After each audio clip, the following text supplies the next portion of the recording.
melody as Stranger in Paradise. But did you know that the original theme is from the Polovetsin Dance No. 2 by Borodin? So many of the melodies of well-known popular songs were actually written by the great masters, like these familiar themes. E-L-O. It's a living thing. England Dan and John Ford Coley. That's a forever. Are you fed up with constantly searching for the records you want? Are you tired and frustrated from always straightening out your LPs? Now with K-Tel Record Selector, this...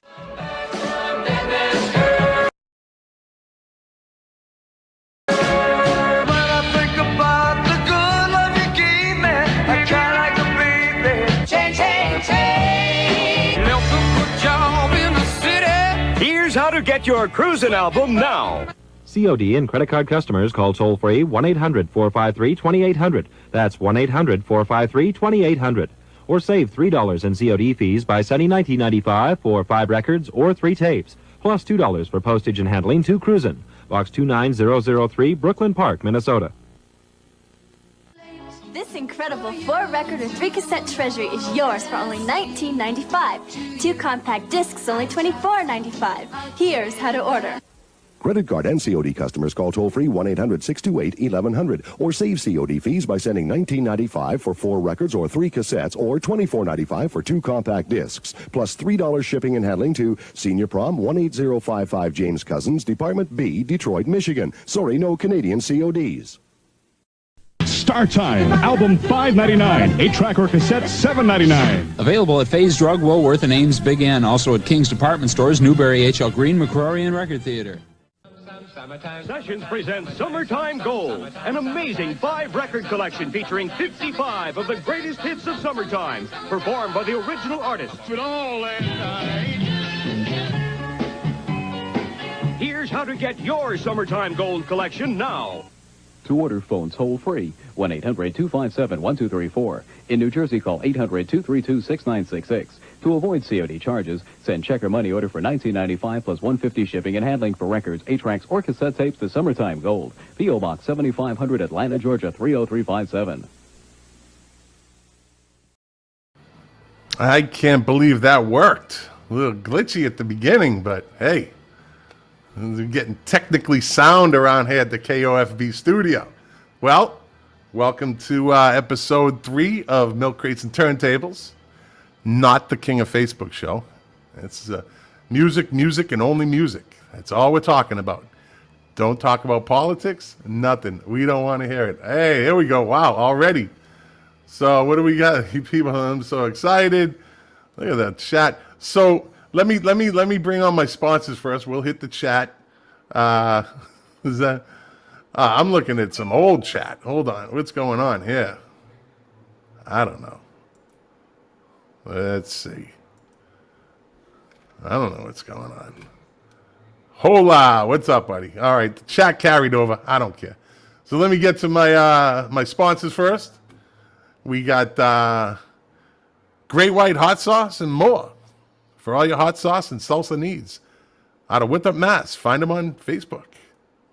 Guerra Landscaping for all your landscaping needs in and around the Watertown, Massachusetts area. Find them on Facebook. Captain Flynn Training Academy for all your canine training needs in and around Myersville, Maryland. But he will travel if you pay for his plane ticket. And I think he takes phone calls too. He's kind of like the dog whisperer guy. Toucan International Market in Grand Forks, North Dakota for all your international food needs. Find him on Facebook. Maybe they deliver. The Awning King in White Oak, Pennsylvania for all your awning needs in and around White Oak, Pennsylvania area. I guess I got to throw this guy up here. I don't know. They told me I shouldn't, but you know. The Turkey Leg King. Best turkeys in the kingdom. This is ridiculous. Do we really have to do this? Anyways. It's not another show. It's not for another time, another show. But the producer tells me to do it, so I do it. I don't argue. All right, so again, welcome to Milk Crates and Turntables. Let me turn on the chat. Let me see what we going on here. What happened earlier? Yeah, what happened earlier, I was doing some testing on the thing, and I left it on, I guess. Last show, I think Pink Floyd is way overrated. We'll get to all that. We're going to get to all that. But thanks for joining us. If you like it so far, hit share. I'd appreciate it if you hit the share button. This is a show about music, all music, only music. The turkey legs, yeah. You got to deal with the king on the turkey legs. I can't help you. Let's talk music. No turkey legs tonight. Okay. So I have my first co-host. Jack's not even a co-host. He's one of my dearest friends. He's another music genius. Me and him can talk for hours on music. My friend Jack Calabrese. I've known him for 45 years. Still don't know how to pronounce his name. So anyways, let me bring him on. Tonight's topic is the best guitar solos. Who do you think the best guitar solo is? Or what do you think the best guitar solo is? So let me bring on my buddy Jack. Let's do a split screen, see how this works. Hey! There he is, Jackie boy. How's it going? It's going good. How you doing? By the way, you're absolutely forgiven in terms of the pronunciation of the last name. So this is absolutely true. So my brother Jimmy and I, we're a year and a half apart. We graduated, year after year from Winthrop High. I went through my entire school career as Jackie Calabrese. And Jim went through his entire school career as Jim Calabrese. Even in our own family, we couldn't decide what the right pronunciation was. All right. So listen, man, I brought, we're going to do this show together. If I could get you on, I'll take you on every week. We'll do this together. We'll see. So let me start with you. In your opinion, what is the best guitar solo song? God, it's such a subjective, thing. I'm not sure that I can narrow it down to one. Do you want me to give you a couple? Sure. Okay. So this goes for the viewers. The viewers can drop in a comment. So I went through and grabbed a couple of records, right? So just piggybacking off of the Pink Floyd is overrated. Yeah. The solo on Time is pretty ridiculous, right? Or the solo on Money, just crazy. I mean, hold on. Let me interrupt you. Are you rubbing my face and shit right now, showing that the original Master album? Are you doing Yard that? Sale. Yard sale, $3. You're doing that on purpose to me, aren't you? You bastard. But those. I mean, you're talking 1973, and those squeals that he did. I mean, he could make that song, his guitar just so melodic, and then just make it absolutely scream right within the same 30 seconds or so. Just unbelievable.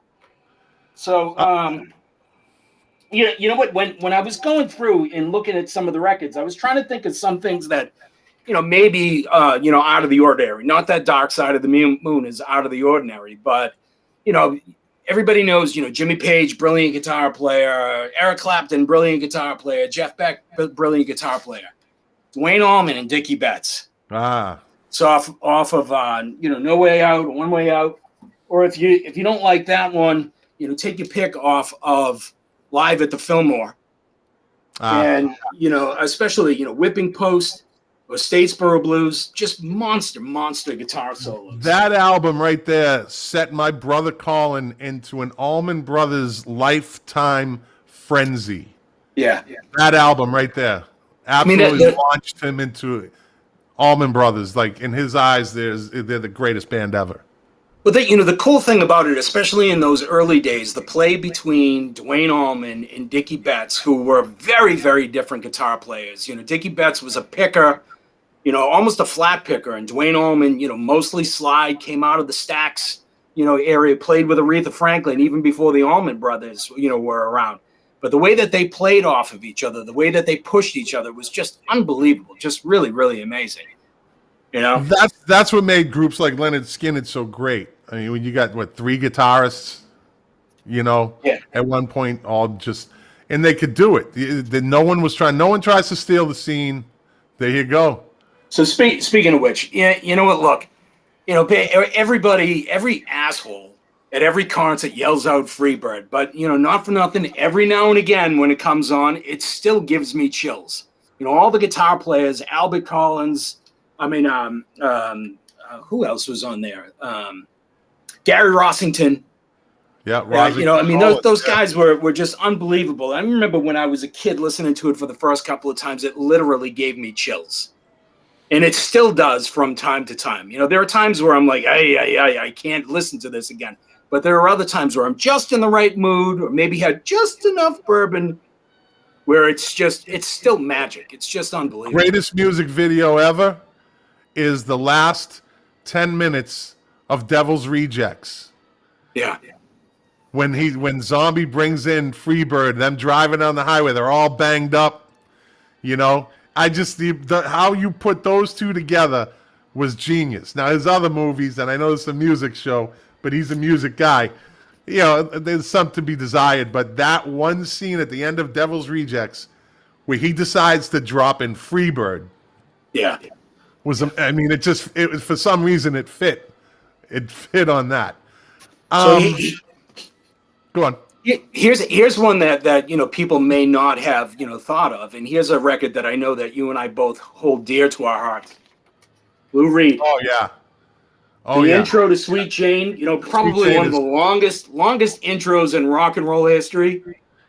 You know what? It's not the greatest. It's good guitar playing, but it's the way it's done and the way it's presented and how it flows right into Sweet Jane. I mean, that's what makes that song. If you listen to Sweet Jane without the intro, it's a good song. The intro makes it a great song.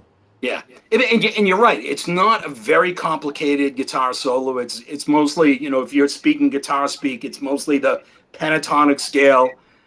So it's nothing flashy. It's just really tasty and really played well, and it's got a good funk and groove to it. And you're absolutely right. The way that it drops into that groove of Sweet Jane is just amazing. And right at that moment, you're listening to the album, staring at the album cover, sitting in your bed, a beanbag chair, you got the headphones on, or you get stereo blind.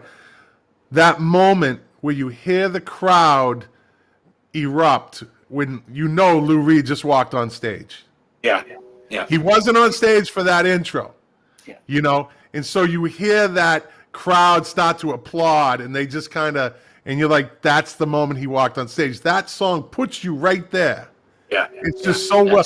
And I don't know if it was engineered after the fact, but it did its job. It very well could be. You know, I mean, there's a lot of people that don't know that, like Live at Budokan or the first Kiss Alive, or even, you know, U2, that little EP that they did of Bad and of Sort of Homecoming. None of those, or there were only parts of those that were actually played in front of a live audience. So that's what makes Made in Japan one of the greatest live albums ever. It didn't get engineered afterwards. What you hear on Made in Japan, Deep Purple, what you hear on that album is what they did over 2 nights and 2 shows. They brought it back and they didn't touch it. You didn't hear it. They didn't bring the audience into it. They didn't up the audience. It's pure what they saw, what they recorded right onto vinyl. It's amazing. And another amazing guitar player, Richie Blackmore. You know, most people these days, they don't know. Deep Purple hasn't particularly aged well. Not anything that's their fault. It just hasn't carried through as Bad Company, another one that hasn't really pushed on. So as I was looking through my records, I was thinking of, you know, guitar bands. The Ramones picked it out, right? No guitar solos. There's no guitar solos. No. This is a double 3-chord guitar solos. This is a double album. There's not one guitar solo in here. Gee, I wonder why. You know what else doesn't have guitar solos? Green Day. Are you not a Ramones fan either?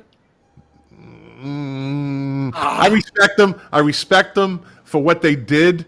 I respect them for the timing that they had in breaking through and being, you know, the leather jacketed, you know, Ramones, where it's not their name. It was like, but as musicians, and their music, it was okay to me, but I never really bought into it. I never bought into it. You know, I bought into the Sex Pistols, but I didn't buy into the Ramones. You know, I would listen to the Sex Pistols before I listened to the Ramones. Did you ever get to see the Ramones live? No, I probably wouldn't have. Whole different experience. I'll tell you, my brother Jimmy dragged me to go see them at the Channel.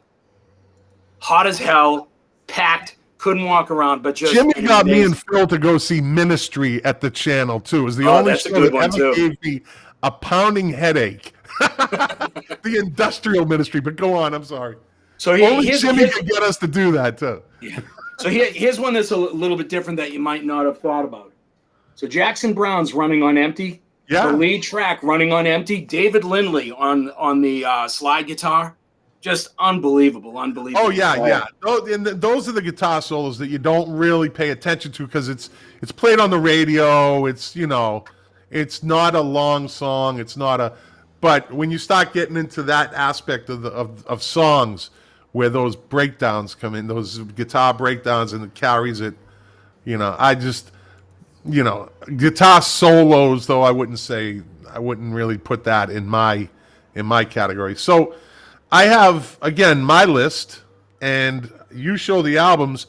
I'm actually going to play the song, and I just rediscovered this recently. Wait a minute. Somebody said, we talk funny. That's fuck you. Fuck you. Fuck you fucking bastard. Get the fuck out of here. I'll come down and slap you in the fucking head, all right? There you go. So, and it's by any group you would think about wouldn't be the group that I think is. And again, it's a rediscovery. Now, I know you like to venture out into new music, and I do too. I like to venture out into new music and see what's out there. We, at times, probably go in different directions, but any direction is a good direction when you're looking for new music. I'd say it's Funkadelic. Mother Earth is pregnant for the third time. Maggot Brain. For y'all have knocked her up. The song, the album cover, it's all, you know, the name of the song, it's kind of a turn up. People won't give it the credit because they hear Maggot Brain and they see Funkadelic and they think it's some sort of, you know, garbage. But this is 10 minutes, and if anyone's listening to me, 10 minutes of some of the greatest guitar playing. Guitaring's fine. I just made up a word. I sound like the king of Facebook, don't I? Making shit up. It is 10 minutes of the best guitar playing you've never heard. Now, I know you probably have because we have eclectic tastes. Saw it live a couple of times. Yeah. If you want to listen to anything, anyone out there, put it on. Go to YouTube, pump in Maggot Brain, Funkadelic, and listen to this. It's absolutely a mesmerizing guitar solo that was done in one take. Guy went into the studio. His name slips my mind right now. George Clinton told him, think of the worst possible thing you could possibly think of, and then just play. And he went in and thought about his mom dying. And this came out on the other end, and it's fucking amazing guitar solo that, again, unless you're in that genre of funk and soul and R&B, it was never played on the radio. It wasn't one of their main songs, but it is, in the industry, it's known as one of the greatest guitar solos ever. Yeah. And this guy was in the realm of Jimi Hendrix as a guitar player, but he died of a brain tumor, so never got to see that. But yeah, so I would go with Maggot Brain, Sway. I've been saying this for years. Show me the album.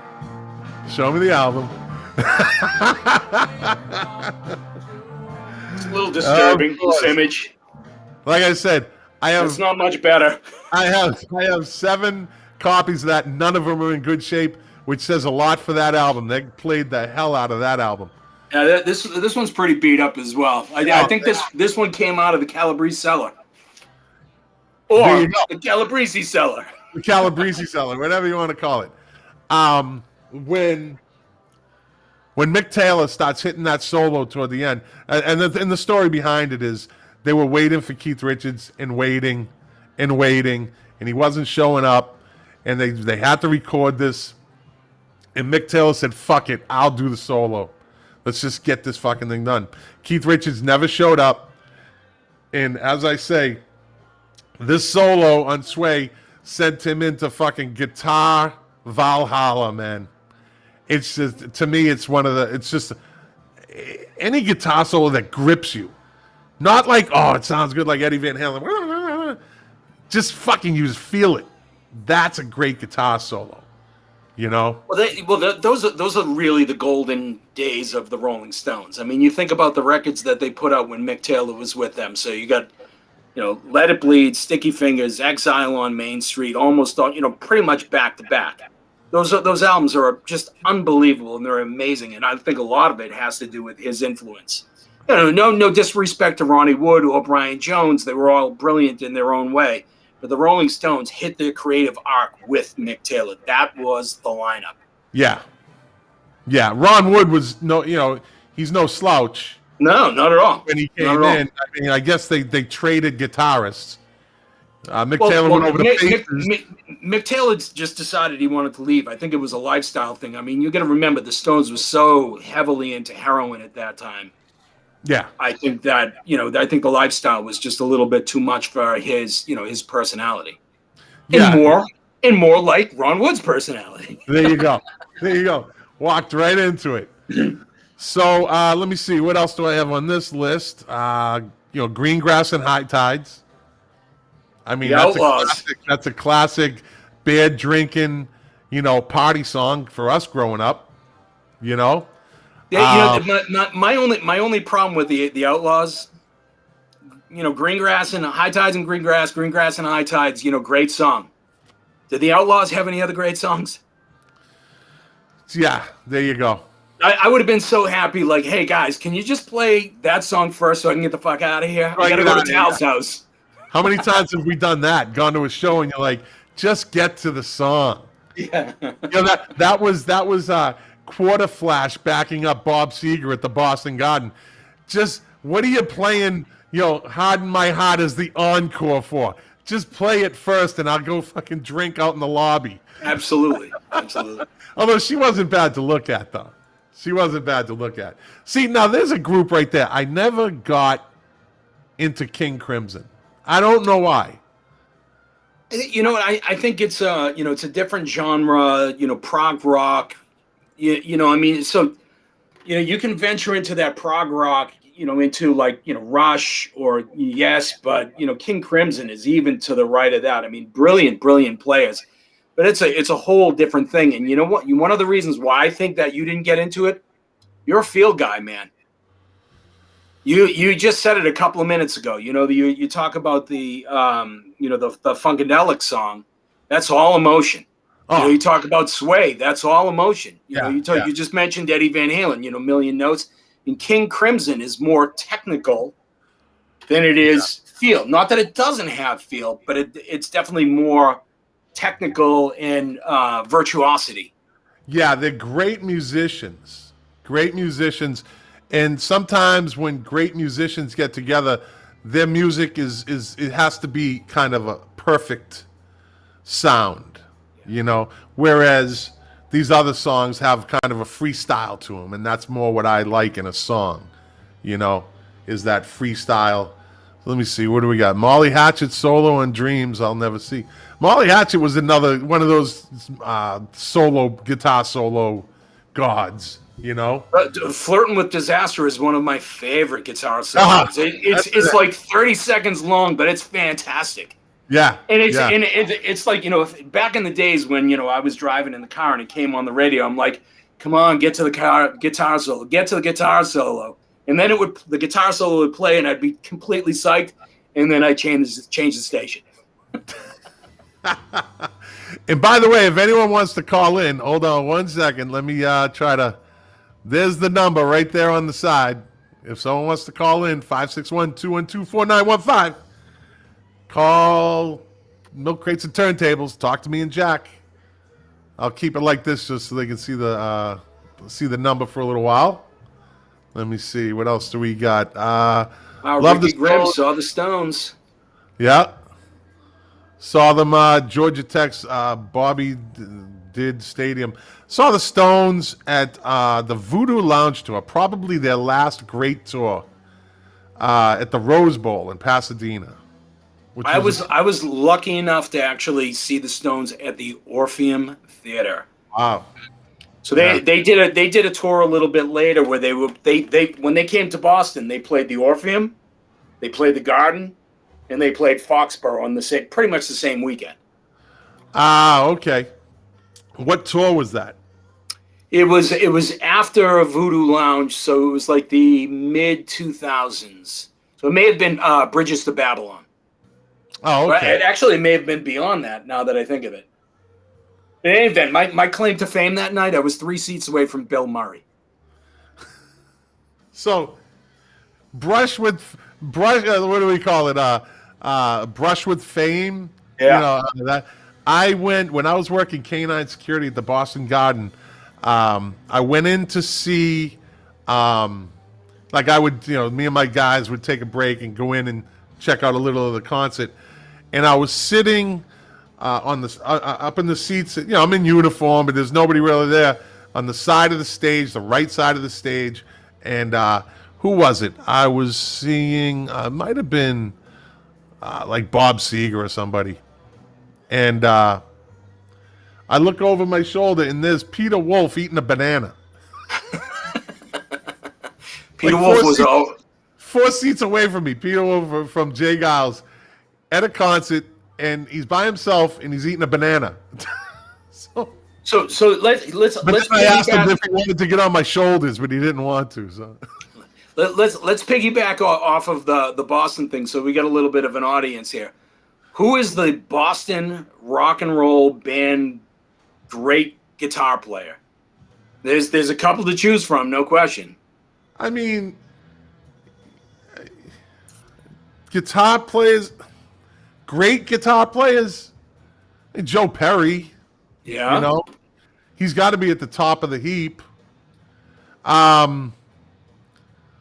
Who was the guitar? Was Jay Giles the lead guitar for the Jay Giles band? Jay Giles. So, Joe Perry is technically regarded as the best guitar player, or probably the most, proficient, most famous, Aerosmith. There's no question about it. But I'll tell you, my favorite guitar player out of Boston was Elliot Easton from the Cars. From the Cars, again, underrated as a guitar player, but the Cars were that band. They were,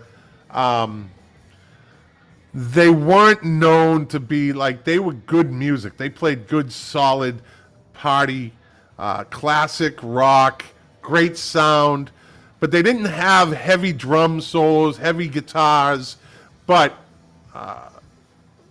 that fit. He definitely made it work with the Cars. If you go back and you listen to those old Cars albums, the guitar solos, they're short, they're quick, but they're really tasty, very well done, very melodic, really crafted well. I mean, just amazing.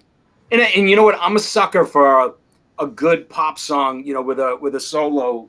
As a matter of fact, I'll tell you one of my favorite ones that you would never think of, that you never hear on the radio. The guitar solo in My Sharona is unbelievable. Yeah, the non-radio edit. The non-radio edit, because the non-radio edit, the guitar solo in it is like 2 or 3 minutes long, and it's amazing.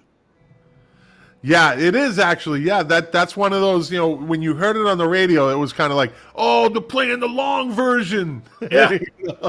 But then you're like, hi, you're so used to hearing the radio edit version that it's like, that's kind of weird. It doesn't really go with the song. Yeah. It's a great one. Great. Now, who's Gary I don't know who that is, Bob Doucette. Gary Peel? Peel? Is Gary Peel? It's not the guy from. No, I thought for a second he may have been referencing the guy from the Knack, but I don't know who Gary Peel is either. I don't know. Who's that, Bob? Bobby, who's that, brother? You stumped them. You stumped the experts, maybe. You might. Oh yeah. I give Bob. Bob knows a lot about music, also. Yeah, but Gary Peel wasn't the original guitar player in Boston. It was Barry Gaudreau and Tom Schultz. By the way, "Hitch a Ride" on Boston's debut record. That's a great guitar song. Oh yeah, that's another one. Yeah, absolutely. It's the Boston album is one of those albums that I really don't listen to anymore because I just heard it so much. But there's certain songs, there's certain albums that come around again, and you kind of rediscover them. The Boston album, I just never really caught back onto. I like it. I'm not knocking it, but I don't even think I might own it. I don't know, but it's not. I've just heard it especially being from Boston. Yeah, it was overplayed to death. No disrespect to the band or Tom Schultz, not their fault or anything like that. I mean, the thing was classic and amazing and sold 16 million copies. And the fact that Tom Schultz basically recorded it by himself in a basement is unbelievable. Yeah, and again, it's almost too good. That you've heard it so much. Let me check something out. I'm also right now listening to maybe the greatest guitar solo live ever, Dazed and Confused from The Song Remains the Same. When that motherfucker breaks out the bow. Yeah. You never saw anything like that before. We never saw that. When you saw the movie, we were drunk and high, and some of them were tripping. Not me. There's one thing I never did was hallucinogenics. I didn't like it. I needed to be in control. I'll tell you, we had the benefit of growing up with a lot of good music, but because of a lot of good drugs, our age, we missed a couple of things. Like, we never got to see Zeppelin. I mean, I saw them at Live Aid, but they were a shadow of what they once were. I mean, we never really got to see the original lineup of The Who because Keith died, and then Bonham died, and the Stones didn't tour forever. I mean, there was a void in the Boston area for a long time. So I had a chance to go see Pink Floyd at the Boston Garden. What were we, fucking 13 years old or something? And no names will be mentioned in the story, but the plan was to meet at the Graveyard before we went into Boston, and we were going to smoke a bunch of angel dust. Thanks anyway. So that was the plan. So, speaking of this, there it is.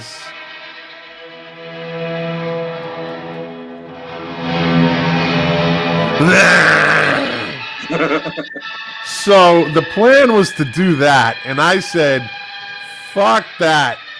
I'm not going there, Angel Dust. Keep the ticket, keep the concert. I'm not doing it. So I gave up my chance to see Pink Floyd because I was a good boy. Pussy. I was a pussy.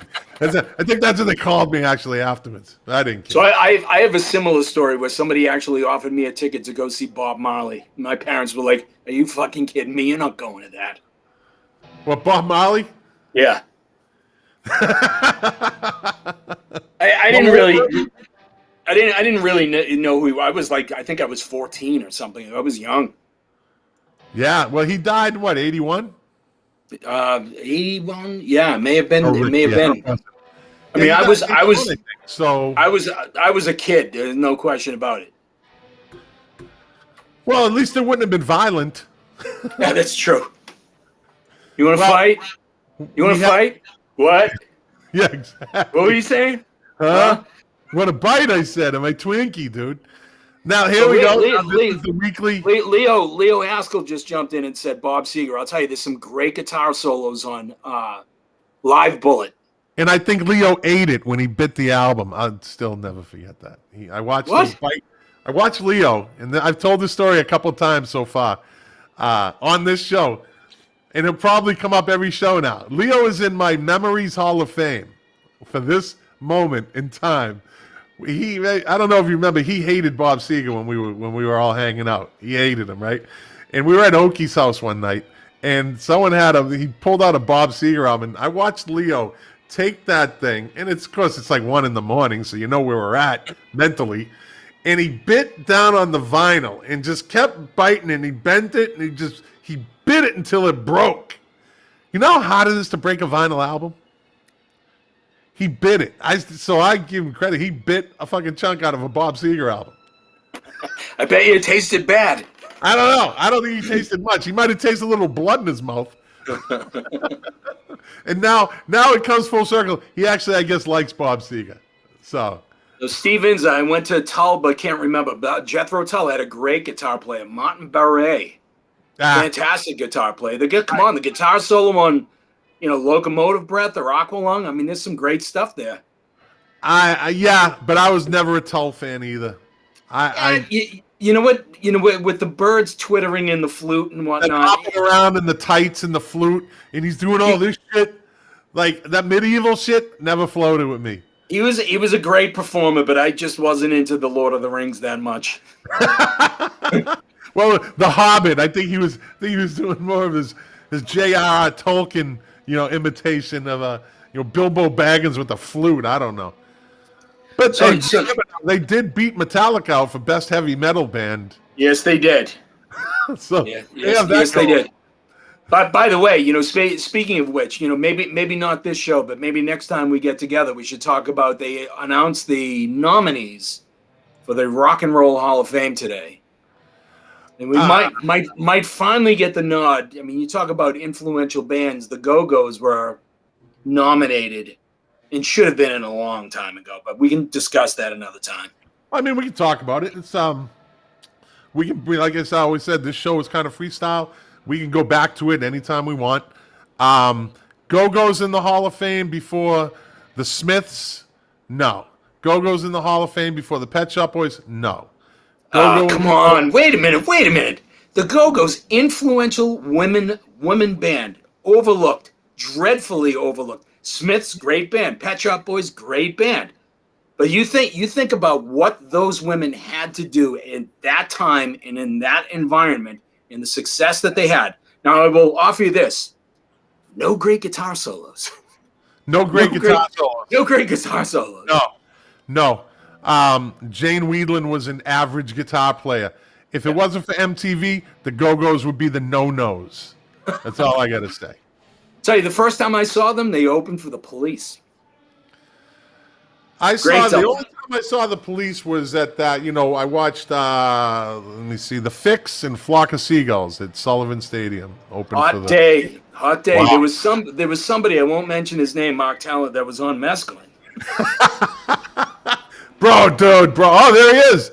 Pat Benatar should be in before them bitches. That's my boy.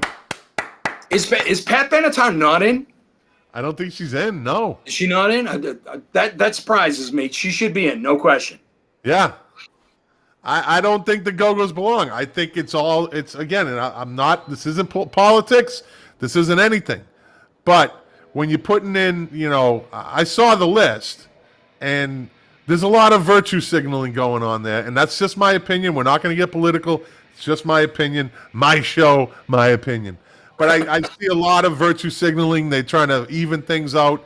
I saw the list, and I'm not impressed at all. I don't think that. I think there's there's a lot of bands that should be in. If you want to start talking from the 80s, I would put Echo and the Bunnymen in before the Go-Go's. Echo and the Bunnymen should be. If you ever listen to their greatest hits album, you'd be surprised how many songs you know by them. By the way, another band that I saw at the channel. God, I miss that place. And I'm not tripping. I hope you're not, Tal. Who did you see at the channel? Echo and the Bunnymen. Oh, yeah. So by the time all that started going, I went to the military. So I missed a big chunk of years of shows, of missing shows. So I went 2 years in the Philippines. Of course, I didn't see a show. But I did heckle Bob Hope. Topped that one. So, and I actually heckled him, and I got his attention. So the channel was, God, I mean, the channel was great. The best shows on the channel were Newman and Gwar. I saw, that's where I saw Buddy Guy. It was first place I saw the Black Crowes. First place I saw the Ramones. Iggy Pop with Steve Jones from the Sex Pistols. Oh, wow. Metallica, I didn't see them, but Metallica played there twice. Wow. Yeah. Even Stacy says the list is awful. I don't know. I can't really. The Hall of Fame, I saw the list. Chaka Khan. Come on. Chaka Khan. Hey, come on, Till man. Tuesday, yeah. I remember seeing Till Tuesday there. So Chaka Khan was good. Why isn't Rufus in then? Her solo career wasn't that great. Rufus had a great, they had a great little catalog. Why don't they put them in the Rock and Roll Hall of Fame together? No. But again, wait a minute, that was a long comment. I blew by it. Applying to Boston said Steve Inns at Talking Heads played at UMass, and it wasn't Patty opening. All right. So let me ask you this, because you had mentioned it earlier. In terms of guitar solos, what about this guy? I mean, he's the groundbreaker, right? He's a groundbreaker. You can't. Were you a fan? Oh, absolutely, I was a fan. Yeah. Any particular solo? I mean, first off, you got to give him credit. I mean, how many albums have come out where you actually have a guitar solo as an actual cut? Right. So no rhythm track per se, no vocals or no bass or anything like that, but a pure guitar solo on an album you just don't see. Exactly. Well, again, and that's the sign of a great producer who knows how to put that together. Now, his guitar solo in the studio was a bunch of clips that they chopped, a bunch of chops from a lot of, and then they would chop it together. That's not true. But I'm saying when they put it together, he played it like he didn't. They said, "Well, we like this. We like." It wasn't different guitar solos; it was different parts from the same guitar solo, from what I understood. But what I'll tell you, in terms of talking about like your theme songs that have great guitar solos in it. I mean, you think about iconic "Running with the Devil," the guitar solo in that. You Really Got Me. Ain't Talking About Love. Didn't he guitar solo every song on the first album? Pretty much. Ain't Talking About Love. Ice Cream Man, which is an old blues standard that he just electrified. Atomic Punk. Little Dreamer. And I'll tell you, my favorite guitar solo on this album is a cut called "I'm the One." Okay. Unbelievable. Just unbelievable. Obscure song, because that's one of those albums that's known for those other ones, but the whole album is great. Yeah, it's one of those. And I like those things. I like perfect record. There's not a flaw on this. There's not a bad song on this album. No, and there's not a bad song on their second album either. So who's it? Tal just said that we haven't mentioned Prince yet. Prince was an amazing guitar. Would the greatest guitar solo be his Rock and Roll Hall of Fame, George Harrison, "While My Guitar Gently Weeps"? Yeah. I mean, that's got to be in the top 5. It's got to be. I mean, that was a moment in time that, again, another one that just grips you. It's emotional. Like in the looks on his face and the ease in which he did it and the style and they knew when you have these guys taking a backseat to him playing guitar, and again, go and watch the video and look at George Harrison's son in the background with the smile on his face like, Jesus Christ. He was a monster guitar player. Most probably the most underrated guitar player of all the rock gods. But here's the thing. At least from my perspective, not as well represented in his early album days. Maybe a little bit on. Well, he was a funk. His first albums were kind of, they had that funk. He had a rivalry with Rick James.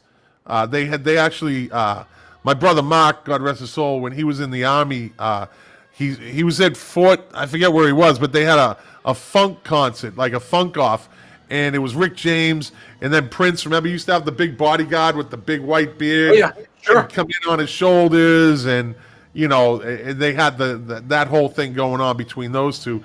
And what was it? Prince opened up for the Rolling Stones. He did, the 81 tour, and got pretty much booed off stage. Well, he got bottled and coins and everything thrown at him. I don't know who put that show together, but definitely. Well, part of it is he came out pretty much in his underwear. Yeah, he had the garter belt, the long boot. That's his Dirty Mind album. Yeah. Which, when we start getting into great albums, that is a great album. What's kind of interesting, and maybe maybe we can talk about this, but all of the people that we've talked about in terms of great guitar solos or great guitar players, the old days. Yeah. I mean, I don't think we've ventured past 1985. It's hard to do as you get further along, because there are less and less people that are actually playing guitars. We got to sing Night, bro. Bro to bed, bro. Tal, bro. Take your Talatol and go to bed. Take your Brotol and go to bed.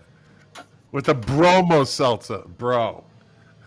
So somebody that's a great guitar player, or a great guitar player is a little bit later on, the boys from Pearl Jam. Oh yeah. So you're still talking, you're still talking 20 years ago, but that first album, grunge was probably the rebirth of guitar music. I mean, you got the hair metal. There was some good guitarists in those groups like Slaughter and Rat. They had good guitar solos, good guitar. Even Motley Crue. Mick Mars is a great guitar player. They had those, but I don't know if it'll ever get the respect it really deserves. No. Those guitarists, because everything started sounding the same. I'll tell you, for anybody that's jumped in and talked about Pink Floyd, jump on YouTube and check out Pearl Jam playing Comfortably Numb by Pink Floyd at Fenway Park. The guitar solo in it is unbelievable. It'll make you cry. It's just incredible. Another band, 90s, late 90s into even to today, with great guitarists, great guitar solos, is Korn. Yeah. Now, I don't know if you've ever seen them. I saw them at Woodstock '99. Did you really see them though? I did. Because that was a zoo, that fucking thing. I watched that. I was right up front when they came out with "Are You Ready?" and the whole crowd just starts. I've seen them as many times as I've seen you too. So I put them in very, because their music, the guitar, it's that, like Rage Against the Machine is comparable. Tom Morello. Want to talk about great guitar solos? If I remember correctly, they went on right before Korn at Woodstock '99. Did they really? Yeah. I've seen them a few times, but again, great guitar, solos. Great. You start getting out of the solos, like you said. You don't really see long, drawn out solos. Like I think I'm into 12 minutes now of this Dazed and Confused. And that's. What's in a 20-minute song, and half of it is Jimmy Page playing the guitar, know? So, yeah, I mean, again, we get into those categories, those decades, which I don't know if we'll ever see it again. You don't see drum solos anymore. Which is not a bad thing. I'll tell you that. So I got to see. I had the good fortune of seeing Van Halen from their second tour till the second tour with Sammy Hagar, and my complaint was that every time I saw them, couple of songs, drum solo, couple of songs, bass solo, couple of songs, guitar solo. Yeah. I get the Eddie Van Halen thing, but dude, drum solo, come on, who cares? Drum solos were designed to let the guitarist and the singer take a break. No, it was designed for me to take a piss. Exactly, that's in it. Unless you're going to see Blue Oyster Cult when they do, Godzilla, and he's got the lasers coming out of the drum. Or was that Bad Company? I don't know. One of them. So now there's a group right there, Tool. I mean they're in a category of their own, if you ask me. I put Tool in there with fuck, can I think of their name? Fucking Paranoid Android and Radiohead. Radiohead, yeah. I mean, superior musicians. Yeah. Absolute superior musicians. Superior songwriting. They're just guitar. The guy's he's from Illinois. He's from Chicago, so that's why he. Let me see.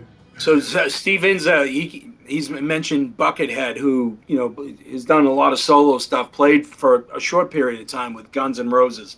Monster guitar player. I mean, just virtuosity.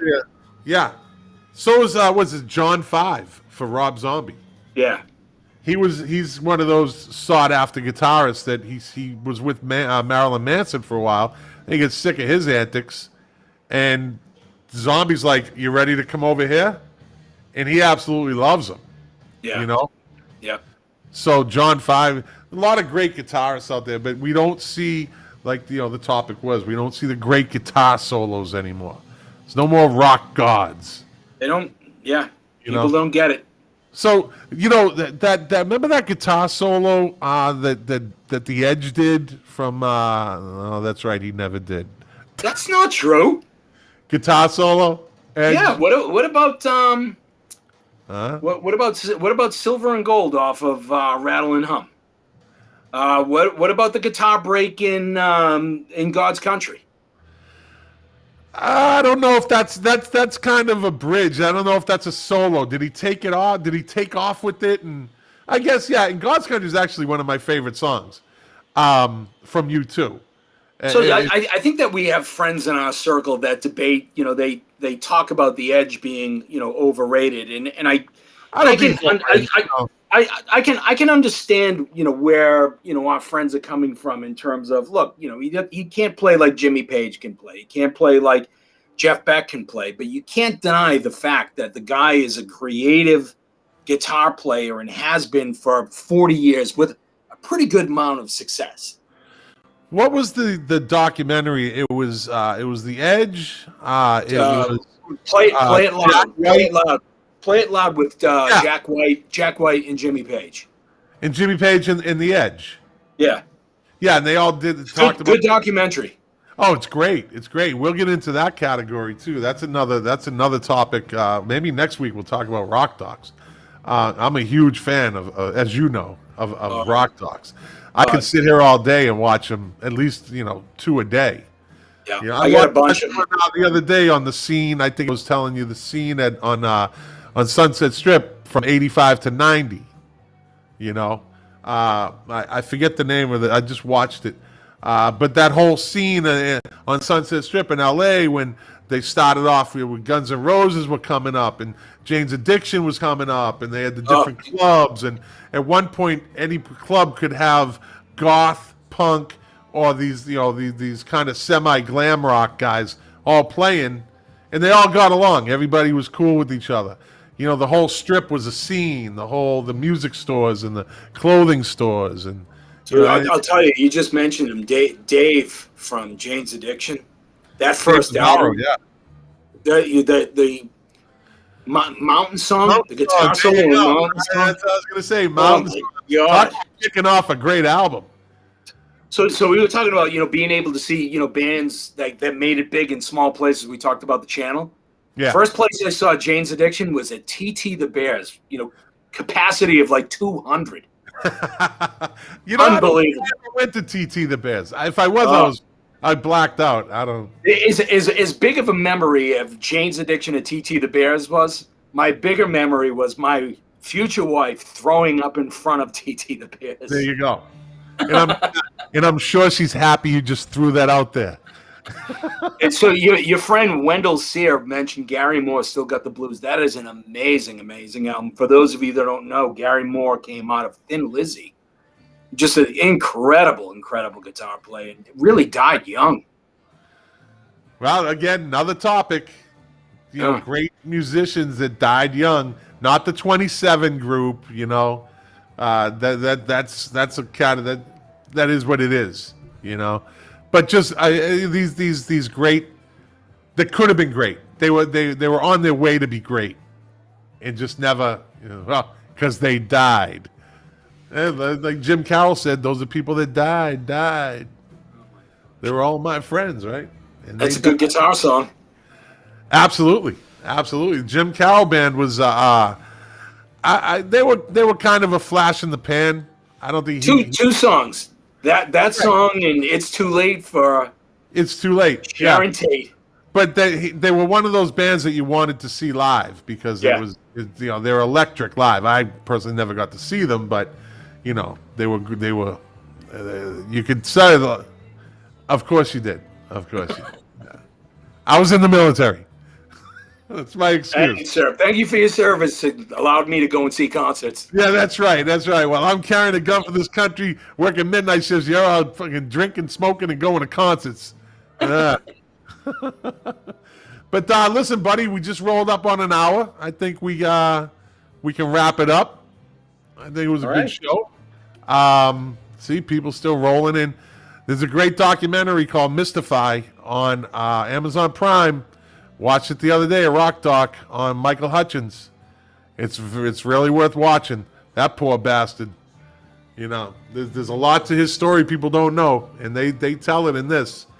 But when we get together again, I got to show you my list of I'm on this quest of exploring new music, and I've been buying a lot of vinyl lately.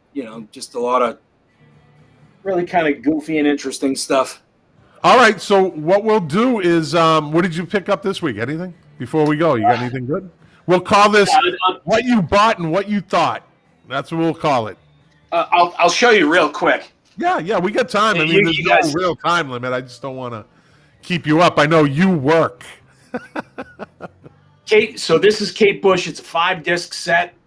So this is all vinyl. Interesting fact, for those people that know or don't know Kate Bush, really popular, huge in Europe.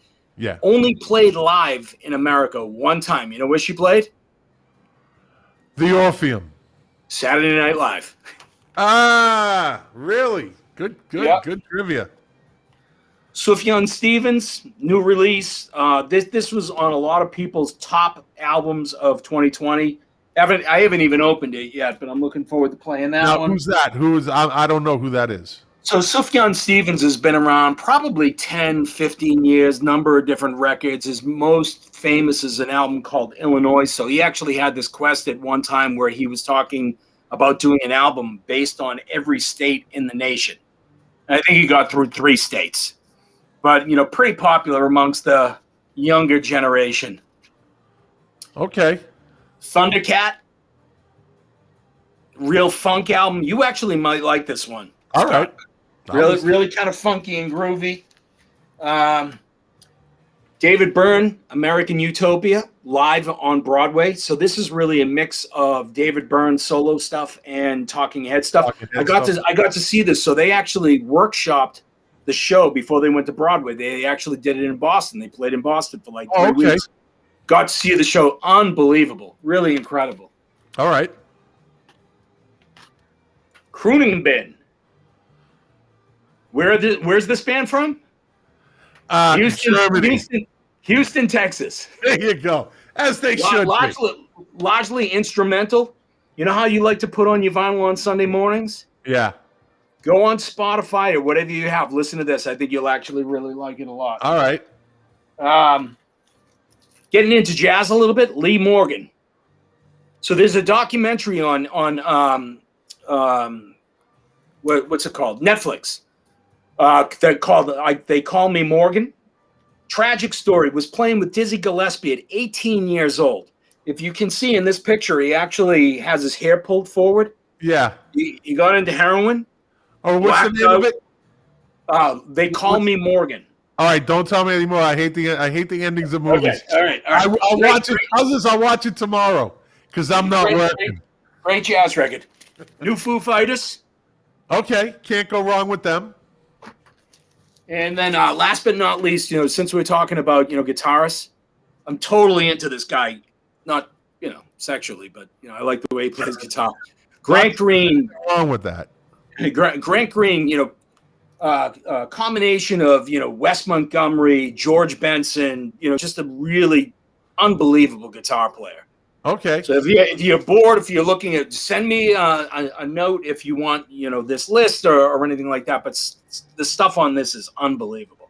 It's really beautiful. And again, beautiful Sunday morning stuff, Scott. Okay. I'm always down with that. So you're going in the direction of, new music. I'm starting to go in the direction of finding old music. Like what? Rediscovering old music. Like I started with Funkadelic, Yeah. I kind of, you get away from stuff. You go through these stages in your life and you get away. This came in the mail today. So this is Come Go With Me. This is basically the story of the Staples singers. Hold on. I'm going to actually I'm taking one of my tiles off, one of my soundproof tiles, buddy. This was one of my favorite 45s ever. There it is. Staple singers. I'll take you there. Awesome. There you go, buddy. Love it. Didn't even know they were religious. This, if you're kind of into this old soul kind of gospel stuff, this is a great deal. It's on Amazon right now. 7 records, all the Stax releases, Scott. $100. Wow. 7 albums. Jesus. They're giving it away. They're giving it away. Crazy Eddie. So, yeah, what we'll do is, we'll pop on next week. And, again, you can come on whenever you want. If you can't, I can carry it. But, I'll start looking for stuff, rediscovering stuff. You bring in some new stuff. And we'll throw a couple albums up each week and see what we come up with. Sounds and good, I've man. discovered music that's been around that I've never really listened to. And a great example of that for me is there we go. Gorillaz fans, you know who that is. That's my boy. Yeah. That's my boy. What's up, Diamond Dave? Shouldn't you be studying for your astrophysics exam? I'm bragging now. Is Nico Case. Oh. Again, so she popped out of the New Pornographers? Yeah, pretty much. That was the name of the group? Yeah. And, yeah. I kind of dabbled around. And then, again, you get, you go off into another direction. And you kind of, I'd hear it, but I never got to it. So I went back. That one I popped out. I think about 3 years ago, I started digging back into, and I found, and Blacklisted is one of my favorite all-time albums now. Yeah. That is, I don't know if you have it, but dude, get it. Nico Case, Blacklisted. A song, not a bad song on it. Yeah, no, it's a great record. Bad song on it. So there he goes. Midterm done. I'm chilling. That's my boy. That's my boy. Use that brain your mom gave you. All right, listen, we're going to wrap this up, buddy. Jack, stay on and see if I can pop you back on. And I want to talk to you about something for a second. Yeah, no worries. Everybody else, thanks for tuning in. I hope you enjoyed it. I know I did. I know Jack did. We're going to try to do it every Wednesday night, 9 o'clock. Hopefully Jack can attend every show. If he can't, then I guess I have the personality to carry an hour. I think I can do it. 2 hours.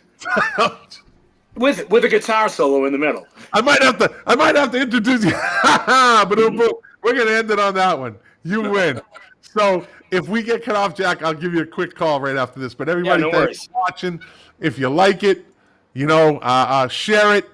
And we'll see you, Milk Crates and Turntables, next Wednesday night, 9 o'clock. All right, we're out.